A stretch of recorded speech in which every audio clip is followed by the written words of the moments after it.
Es justamente esa relación médico-paciente basada en la persona. El modelo actual de la atención sanitaria se caracteriza, entre otras cosas, porque se centra más en la enfermedad. No se centra tanto en qué le pasa a la persona desde su contexto social, espiritual, físico, sino que se centra en la enfermedad. ¿Qué tienes? ¿Qué te duele?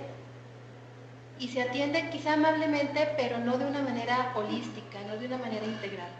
Es individual porque considera al sujeto como si fuera un sujeto externo y extraído de un contexto social y de un contexto cultural en el que realmente también se intervienen los procesos de atención médica y del proceso de salud-enfermedad. Es biologicista porque muchas veces deja de lado esa parte psicológica tan importante en este proceso.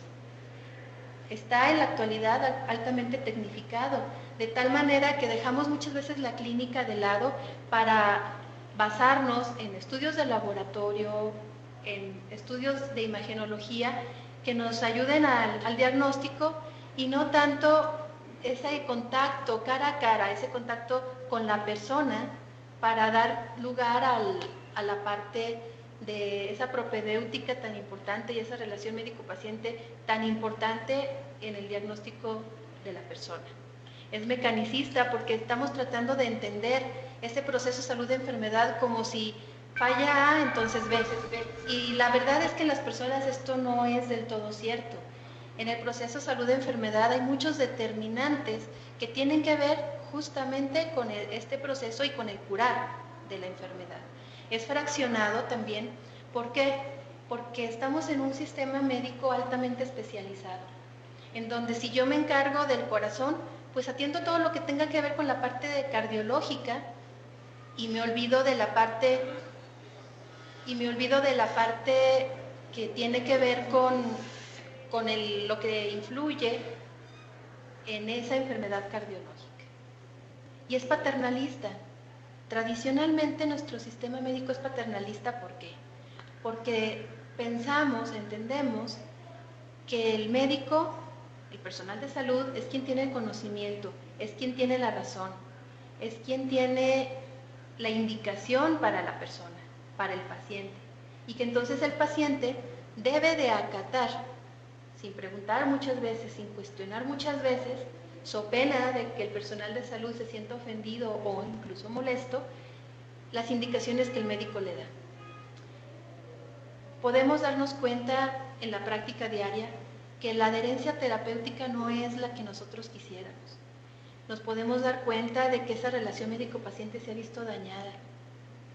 Y muchas veces este daño y esta situación tiene que ver con que desde un principio no hay una empatía, con que no se le consideró a la persona y a sus familiares también dentro de ese proceso de curación. Entonces, ha surgido en diferentes partes del mundo la propuesta de un modelo basado en la persona, considerando a la persona no nada más como un ente físico, sino como un ente que tiene que ser atendido de manera holística, de manera integral. ¿Por qué atendimos esto?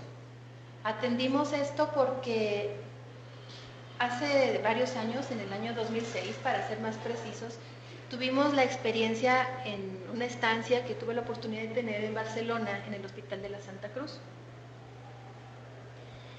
Me llamó la atención en aquel entonces que en este hospital tenían un grupo que se encargaba de atender las quejas de los usuarios desde una perspectiva para mí desconocida.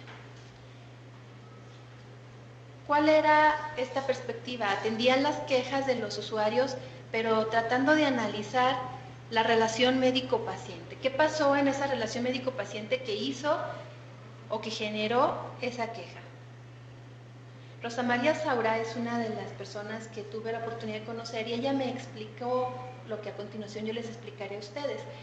Cabe contextualizar que Rosa María Saura es una doctora, es médico, que está integrada al Instituto Avedis Donavedian de Calidad. Entonces ella dirigió este grupo de atención donde se hacía este tipo de análisis que se llamaban grupos Valint. ¿Por qué grupos Valint? Porque son grupos que se basan en una metodología que propuso este psicoterapeuta, este psiquiatra y psicoterapeuta, basados en el psicoanálisis y que atendían pues esta relación médico-paciente y veían que muchas veces las quejas eran más por errores de la comunicación que por errores básicamente de la praxis.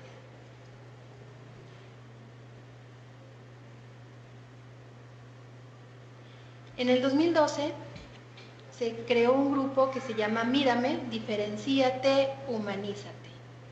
Este grupo que se crea en el 2012 en Barcelona conjuga ya no solo al grupo que inicialmente se originó en el Hospital de la Santa Cruz, sino que reúne también a un grupo importante de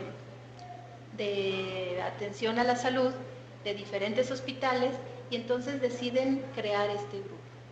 Este grupo Mírame, Diferencíate, Humanízate promueve una mejora en la relación médico-paciente, pero basadas en la atención centrada en la persona.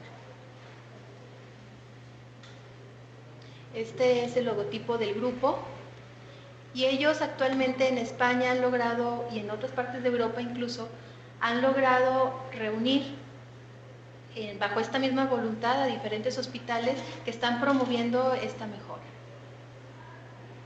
Bien, ¿y qué entendemos por atención centrada en la persona?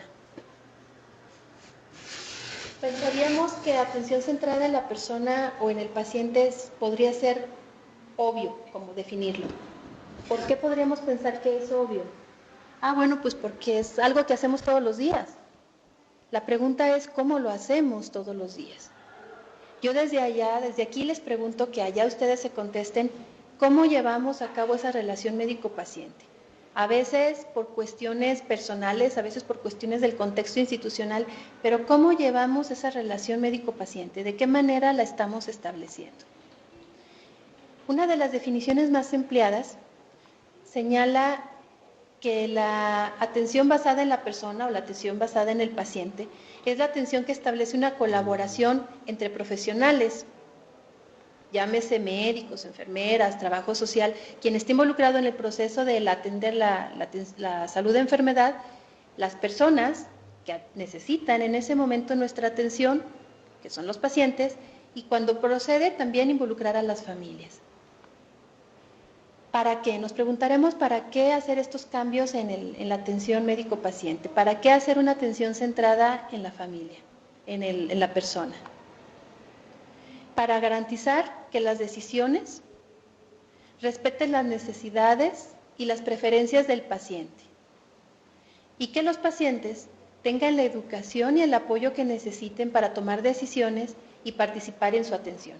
Y fíjense bien, aquí nosotros decimos, vamos a tratar de cambiar el modelo de atención tradicional por una atención basada en la persona para que esas decisiones que el profesional proponga al paciente, que esas necesidades que tiene la persona, sean explicadas de manera cabal al paciente cuando se puede o a la familia. Que nosotros, como personal de salud, además eduquemos en lo básico para que los pacientes puedan tener ese seguimiento y esa adherencia terapéutica y brindarles o ofrecerles el apoyo que ellos necesiten. ¿Para qué? Para que puedan ellos tomar una decisión sobre el camino que lleva su proceso de atención y que se hagan corresponsables en este proceso. Y cuando hablamos de corresponsabilidad en el proceso de atención de la persona, hablamos de un paso bien importante, porque generalmente nosotros dentro de nuestro sistema paternalista tomamos las decisiones y esperamos que ellos las acaten.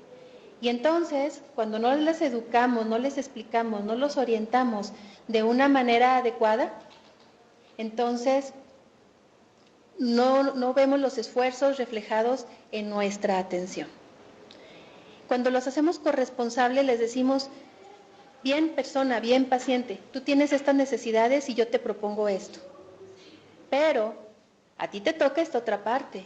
Nosotros le damos una pauta. Quienes la tienen que desarrollar son ellos. Pero si ellos no tienen la educación, el apoyo, la orientación adecuada y no son involucrados en las decisiones que se toman, entonces no los podemos tampoco hacer corresponsables de ese autocuidado que es tan necesario. Entonces, el modelo tradicional de atención vemos que predomina el paternalismo. Y los principios bioéticos que actualmente nosotros observamos dentro de estos nuevos paradigmas es que se promueve la autonomía de las personas. La autonomía dentro de la bioética es uno de los pilares que se ha promovido como derecho bioético en la atención de la persona. Podríamos entonces decir que los pacientes son tan importantes como los profesionales sanitarios en la producción de salud, puesto que son coproductores de salud y ejercen un papel básico en su autocuidado.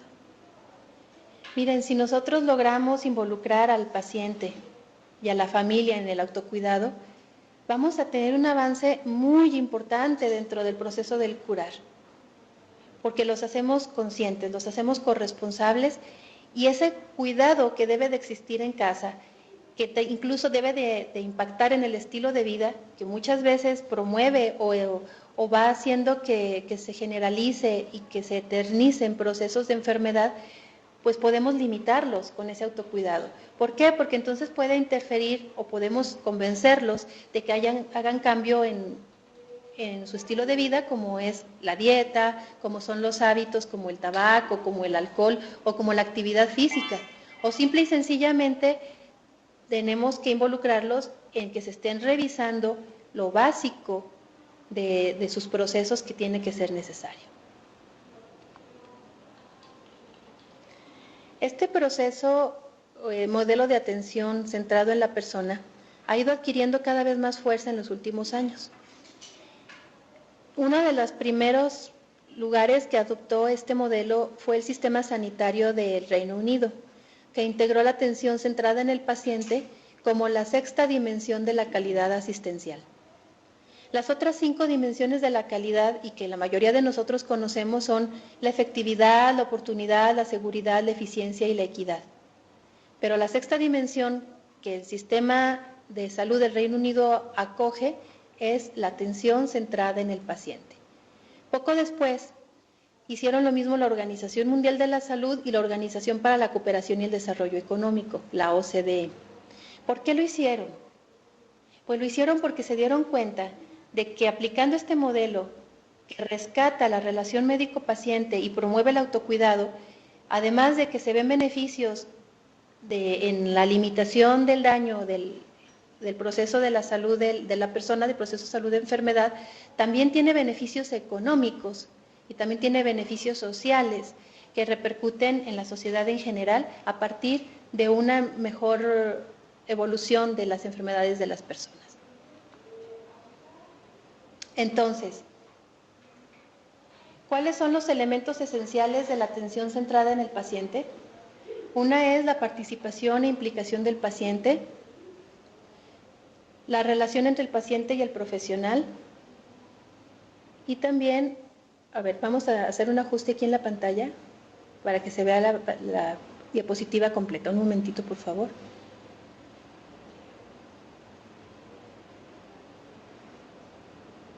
Sí, gracias. Gracias. La participación e implicación del paciente, la relación entre el paciente y el profesional y el contexto en que se presta la asistencia. Sobre el contexto en el que se presta la asistencia, ¿qué entendemos por contexto? El contexto es donde desarrollamos nuestra labor asistencial, llámese la consulta externa, llámese la hospitalización, llámese primer nivel de atención, segundo nivel de atención. ¿En qué contexto estamos prestando la asistencia? Muchas situaciones del contexto no pueden ser cambiadas por nosotros porque obedecen a políticas públicas de salud y a exigencias de salud que realmente nosotros no podemos tener un control. Pero dentro de ese contexto en el que se presta la asistencia, podemos nosotros conocer este modelo que proponemos y mejorar esa relación médico-paciente y cambiar, modificar o mejorar nuestra actitud con los pacientes. Y para esto un buen inicio sería la comunicación efectiva. La comunicación efectiva pues es ese proceso de comunicación que se establece entre las personas y que tiene dos componentes principales. Una es la verbal y la otra es la no verbal. Dentro de lo verbal, ¿qué es lo que tendríamos nosotros, personal de salud, que atender? Utilizar, por ejemplo, un lenguaje claro y comprensible, evitar los tecnicismos con los pacientes, explicarles qué queremos nosotros, que el paciente entienda, que la persona o la familia entienda de lo que le estamos indicando, de lo que le estamos explicando acerca de su enfermedad y acerca del seguimiento y autocuidado que debe de mantener en casa. Y parafrasear. ¿Qué significa parafrasear? Significa que nosotros, que nos aseguremos de que nosotros, personal de salud, entendamos lo que el paciente nos quiere decir. Entonces, una es utilizar un lenguaje claro y comprensible, explicar para que el otro entienda lo que nosotros queremos decir y parafrasear para asegurarnos de que nosotros entendemos lo que el paciente nos quiso decir a nosotros. Dependiendo de los contextos, y bueno, ustedes no me dejarán mentir, dado que estamos en una videoconferencia interestatal, saben que el concepto de salud de enfermedad tiene muchas implicaciones culturales, que es parte del contexto. Sabemos que hay términos que los pacientes utilizan para definir sus dolencias y que no son los mismos que se aplican aquí en Zacatecas, que los que se aplican en Guerrero o en Oaxaca o en Sinaloa. Los pacientes utilizan diferentes términos para referirse a lo mismo, entonces es importante que nosotros parafraseemos, tratando de decirle al paciente, a ver, yo entendí esto, ¿es lo que tú me quisiste decir? Y una vez que estemos seguros de haber entendido el mensaje, continuar con nuestro proceso de atención. No nos va a llevar más tiempo, pero sí nos asegura una mejor calidad de la atención que le estamos otorgando. Y en este proceso, que también involucra el no verbal, es mirar. Hacer ese contacto visual entre nosotros y las personas. Mirar. Míralos. Obsérvalos. Escúchalos. Y esa escucha no es lo mismo que oír. Oír no es lo mismo que escuchar. La escucha que proponemos es una escucha activa. Cuidar nuestra actitud corporal adecuada. Una actitud corporal en donde estamos en la consulta o estamos en la atención al paciente con una actitud que denota flojera. Imagínense, estás en el consultorio, estás sentado, tienes los codos en la mesa, casi estás escribiendo la receta recostado en el escritorio, no ves al paciente, le preguntas 2 veces lo mismo porque la primera vez que te lo dijo realmente no le pusiste atención. ¿Qué denota a la persona que te está escuchando? Pues no me interesa lo que me estás diciendo, o sabes que estoy cansado, tengo flojera y acaba rápido. O cuando estamos con esa actitud corporal inadecuada, que estamos atendiendo a las personas y estamos viendo el reloj cada minuto, que estamos atendiendo mensajes en el celular, ¿qué estamos diciéndole a la persona? Lo que tú me dices no es tan importante como lo que yo tengo que atender. Entonces esa actitud corporal, esas actitudes también son muy importantes y créanme que puede ser una consulta de mayor calidad, incluso hasta en menor tiempo, si desde un principio estamos al 100% en la consulta con el paciente. Y luego otra cosa que tenemos mucho y que ya somos, los médicos en particular somos famosos, la escritura a veces no se nos entiende. Entonces, dentro de este proceso de comunicación efectiva, dentro de lo no verbal, tener una escritura adecuada también es importante. Cuando escribimos una receta, a veces una de las cuestiones por las que los pacientes no se toman los medicamentos es porque les da miedo tomarse el medicamento porque no entendieron lo que el médico quiso decir. Y como nosotros no tuvimos esa apertura durante la consulta, no les dimos esa confianza, pues ¿qué creen? Que no nos preguntan. Ven la receta, la doblan y cuando salen se preguntan uno al otro, oye, ¿tú entendiste? No, ¿y tú? Pues tampoco. ¿Qué hacemos? Pues nada. Y entonces nos regresamos a la casa y no hacemos nada. Y es un tiempo muy valioso, sobre todo en los sistemas de salud a nivel hospitalario, donde las consultas a veces se tienen que esperar 3, 4 meses de diferimiento para poder ser atendidos por un especialista y que salgan con aquella frustración de no saber realmente ni qué tuvieron, ni qué tienen que hacer, realmente es un desperdicio en cuestión de tiempo y de oportunidad para dar un diagnóstico oportuno y una atención adecuada. Actualmente existen las impresoras, existe la computadora y eso a lo mejor nos ayuda un poquito a nosotros médicos que tenemos nuestra letra horrible para que seamos más claros en cuestión de que nos entiendan lo que quisimos decir en la escritura. Pero entonces ahora tenemos que ponerle más atención a que las indicaciones sean claras y que las medidas y que las fracciones las expliquemos, porque a veces le ponemos dar 5 cc cada 8 horas. ¿Qué son 5 cc? ¿Lo entiendo yo? Sí. ¿Lo entiende el otro? ¿Quién sabe? Entonces también en esta comunicación efectiva tenemos que tener cuidado con lo que hacemos, con lo que decimos y también con lo que no decimos, pero que forma parte de la comunicación. Y luego fíjense que según la CONAMED, la comunicación efectiva disminuye las demandas. La CONAMED hizo un estudio donde se dio cuenta de que había un grupo donde dividió a las personas, unas que sí pusieron demanda y otras que a pesar de haberse quejado de una mala atención, una mala praxis o un mal resultado de su atención, no demandaron. Entonces se dieron a la tarea de preguntarles a los que sí demandaron por qué lo hicieron. Los que sí demandaron dijeron que lo habían hecho porque ellos sentían, fíjese, aquí enfatizo la palabra sentían porque es una percepción, que ellos sentían que su proceso de atención y su resultado no fue óptimo porque el médico nunca les puso atención, porque el médico los trató mal desde el principio, porque la enfermera los maltrató y ni siquiera se fijó cuando los estaba curando y los lastimó a la hora de que estaba haciéndoles la curación y que porque los lastimó se complicaron, porque el médico nunca les explicaba lo que ellos le preguntaban o no les contestaba las dudas que ellos tenían. Entonces ellos sintieron, vuelvo otra vez a enfatizar, sintieron que el resultado final, que quizá no dependía necesariamente del médico, se complicó porque esa comunicación efectiva no se dio. Entonces decidieron demandar. Y en cambio, otro grupo de personas que tuvieron alguna complicación y que no demandaron, dijeron que no lo habían hecho porque sentían, otra vez enfatizo la palabra sentían, que no había sido culpa del médico ni del personal que lo atendió, ya que ellos siempre fueron amables, ya que ellos siempre les explicaron los riesgos, ellos siempre les explicaron que la situación del paciente era complicada y que finalmente pues era un resultado de lo mismo y que habían decidido no demandar.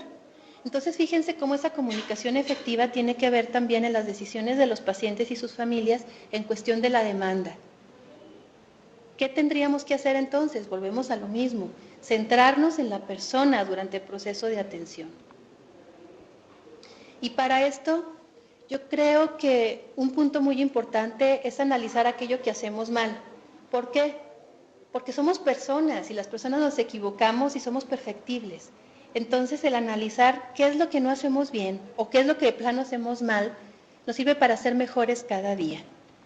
En este sentido, yo les voy a compartir un video que se los voy a poner en contexto. Miren, este video se trata de un médico que es maestro en una escuela de medicina. Entonces, el maestro invita a una mujer, paciente que tuvo un diagnóstico de cáncer, a que le platique su experiencia a sus alumnos. ¿Sí? Este es el contexto. Vamos a ver el video.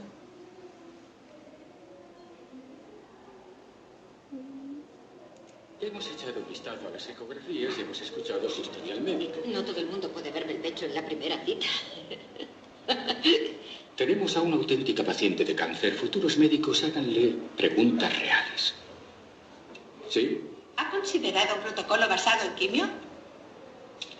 No, estoy segura de lo que significa. Sí, la señora Jamieson está en un ensayo clínico que emplea la quimioterapia. ¿Usted? ¿Cuál era el índice de Breslow en su primera extracción de nevos displásicos? De nuevo, no he entendido. El nevus displásico es un lunar. ¡Oh! ¿Sí? Bien, pues... lo que puedo deciros es que me quitaron cosas de la espalda. ¿Sí? Como paciente de cáncer, ¿qué consejo les daría a los jóvenes médicos?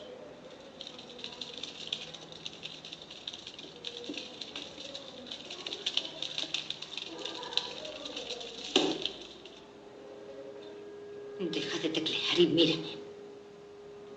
Miradme. Tenéis que mirar al paciente, hablar su idioma y nada de términos médicos. Tenéis que preguntarnos cómo nos sentimos, no cómo se siente nuestro cáncer, porque estamos acojonados. Y cuando os digamos eso, no os atreváis a poner esa cara de susto que ponéis. Sois nuestros salvadores, os guste o no. Actuad como tales, vuestras vidas están en vuestras manitas tecleadoras.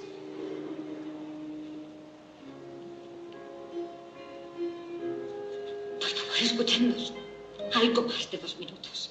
Recordad nuestros nombres. ¿Sabe? Dr. Sherman. Lee Fallon es una persona. No es solo una baja de su ensayo. Ah, y cuando las cosas se pongan feas, feas de verdad, cogednos fuerte de la mano. No nos soltéis. Puede que seáis...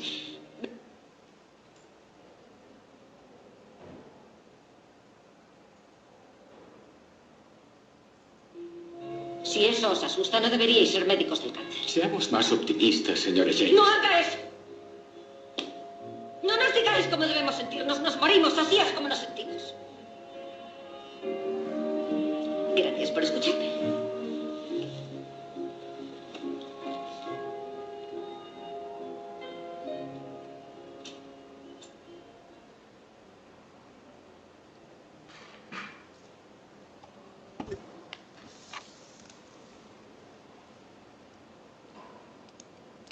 Yo les pregunto, ¿alguno de ustedes ha sido paciente? ¿Alguno de ustedes ha sido familiar de paciente? ¿En algún momento se han sentido así, como la paciente que acabamos de ver? Como personal de salud, les pregunto, ¿estamos seguros que todos los días miramos a quienes cuidamos? ¿Les dedicamos un momento, una mirada? ¿Un contacto visual efectivo? Quizás sí. Si es así, los felicito. Si no es así, no es tarde. Yo creo que podemos continuar. Yo creo que podemos mejorar. Yo creo que lo podemos intentar. Hacernos la propuesta de, hoy voy a ir y voy a ver directamente a mis pacientes. Ese va a ser mi propósito del día de hoy. Y mañana a lo mejor, hoy digo 3, a lo mejor digo mañana voy a ver a 4. Y al rato quizá ya nos acostumbraremos. Creo que podemos mejorar en este contacto visual, en esta atención inicial que tenemos que dar a nuestras personas, a nuestros pacientes. Las personas quieren que las escuchemos realmente. Muchas veces sus padecimientos, sus enfermedades, tienen mucho que ver con escucharlos. ¿Les ha pasado que a veces nos dicen, doctor, yo nomás lo veo y me curo? Yo nada más llego, entro al consultorio, me siento y después de que yo platico con usted ya me siento mejor. ¿Les ha pasado? Así les pasa a muchas personas, quizá a más de las que nos podemos imaginar. ¿Y qué podemos conseguir con mirarlos, con atenderlos y con escucharlos activamente? Pues en principio humanizar la atención, que no es poca cosa. También mejorar la adherencia terapéutica y aumentar la satisfacción del usuario y sus familias, y también la de nosotros como prestadores de servicios. ¿Qué ganamos también? Ganamos promover la participación activa de la persona, del paciente y o de sus familiares, y dar con esto pauta a una corresponsabilidad en su atención, en su autocuidado. Y para lograr la participación activa del paciente en las decisiones clínicas es necesaria una actitud proactiva de nosotros como profesionales de la salud. Y esa actitud proactiva significa que cuando yo escucho activamente, cuando yo tengo una escucha activa de la persona, pienso qué le puedo ofrecer a mi paciente. Y cuando pienso qué le puedo ofrecer, estoy dando la posibilidad de que mi paciente también tenga o que se vea involucrado en un proceso de autonomía. Porque esa autonomía no debe de malentenderse como que el paciente haga lo que quiera o decida lo que quiera hacer. No, no es tanto así. El paciente va a decidir sobre las opciones de manejo que nosotros le hagamos. El paciente va a decidir sobre las opciones que puede, el plan A, el plan B o el plan C. ¿Cuál es el plan A? Pues a lo mejor es el más caro y a lo mejor el paciente no lo puede pagar. Pero ¿saben qué? También hay un plan B que le puede ayudar.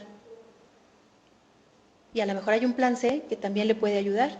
El paciente va a decidir sobre la base de esa actitud proactiva que nosotros tengamos para que ellos se involucren, para que ellos decidan, para que ellos se sientan atendidos y participen junto con nosotros. Pero para eso primero nosotros tenemos que dar ese primer paso. Los estudios que se han realizado, sobre todo en países europeos, han demostrado algunos beneficios que podemos obtener al practicar la atención centrada en la persona. Una es que mejora los resultados clínicos. Otro, que contribuye a mejorar la salud a través de cambios en los estilos de vida que comentábamos hace rato, que también se tiene que ver con el autocuidado. Otra es que disminuye el uso de recursos sanitarios, disminuye los ingresos hospitalarios y disminuye también el consumo de fármacos. ¿Por qué? Porque si desde un principio escuchamos activamente y vemos al paciente de manera integral, no vamos a hacer que el paciente regrese nuevamente con nosotros porque no nos entendió y no hizo nada y ya esté más complicado, o porque el medicamento que nosotros le prescribimos es el que el paciente necesita y además el que el paciente puede comprar para un tratamiento completo, porque además el consumo de fármacos quizás se va a ver limitado porque el paciente, al ser visto de una manera integral, no tiene que ir con otro y con otro y con otro médico para que uno le vea el dedo gordo del pie y otro para que le vea el estómago y otro para que le escuche el corazón y otro para que le atienda su parte psicológica, sino que si nosotros lo atendemos de manera integral podemos orientar la atención para que no tenga que ir con tanto médico, para que no tenga que consumir tanto fármaco, sino nada más los que el paciente necesita. Aumenta la satisfacción de los usuarios y mejora la adherencia a los tratamientos. El cuidado, entonces, implica respeto y comprensión por el otro. Y esto puede conseguirse, en parte, a través de la empatía y aparte por la escucha activa, que ya hemos estado comentando. Les voy a compartir otro video. Este es un video que la CONAMED ha subtitulado y que tiene que ver justamente con la empatía. Vamos a verlo.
¿qué haríamos? ¿Qué podemos hacer? ¿Qué vamos a hacer? La propuesta es muy simple. Es mirar, escuchar, ser empático, actuar, humanizar el acto médico, hacer la diferencia. ¿Qué vas a hacer tú? ¿Qué voy a hacer yo? ¿Puedo continuar igual o puedo ser mejor cada día? En pocas palabras, convertirnos en personas que atendemos personas. Eso es todo. Muchas gracias.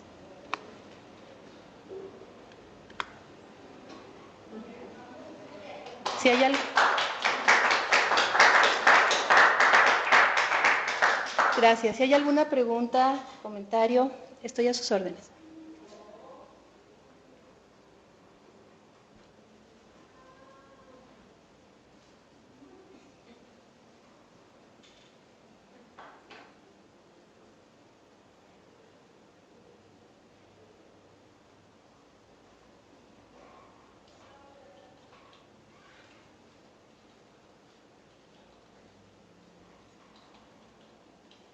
Bien, me indican cuando esté abierto el micrófono para las sedes.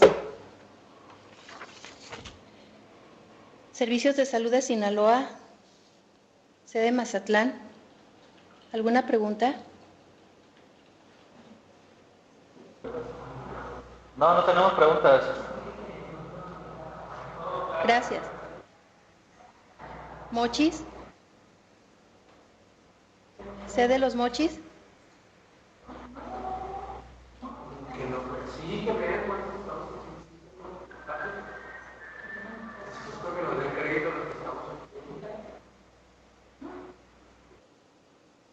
¿El Dorado? No, no hay preguntas. Nada más felicitarle por la brillante exposición, estuvo muy interesante. Gracias. ¿Cosala? ¿Alguna pregunta? Felicidades a la exponente, muy buen tema. Gracias. Gracias a ustedes. ¿Sedes de Telemedicina Guerrero?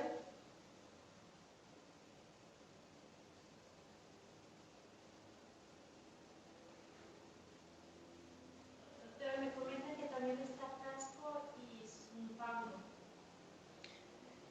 ¿Alguna sede de Guerrero, Tasco? Bueno, Hospital General de Tasco, solamente felicitar a la ponente, excelente participación. Gracias a ustedes. Gracias por conectarse también a estas videoconferencias. Zumpango, ¿algún comentario, alguna pregunta? Todo claro, no hay dudas, está muy clarito. Gracias por estar presentes. Universidad Autónoma de Nuevo León.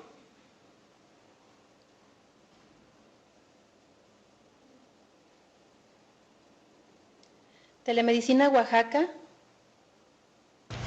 No tenemos preguntas, licenciada Mili, nada más felicitar a la ponente y esperemos que los doctores sí tomen en cuenta esta presentación, ya que es bastante importante y los videos sí humanizan a las personas. Gracias.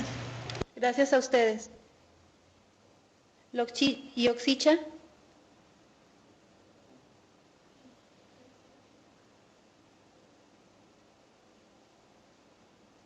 Chacaltongo.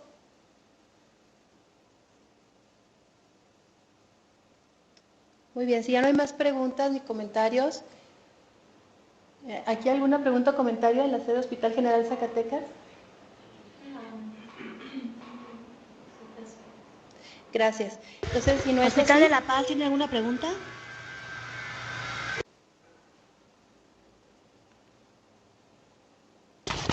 No, gracias. bien. Si no hay ninguna otra pregunta ni comentario, agradezco que hayan estado presentes en esta videoconferencia. Les recordamos que tenemos nuestras videoconferencias interestatales los jueves a las 12 del día y esperemos seguir contando con su valiosa participación. Muchas gracias a todos y que tengan excelente fin de semana.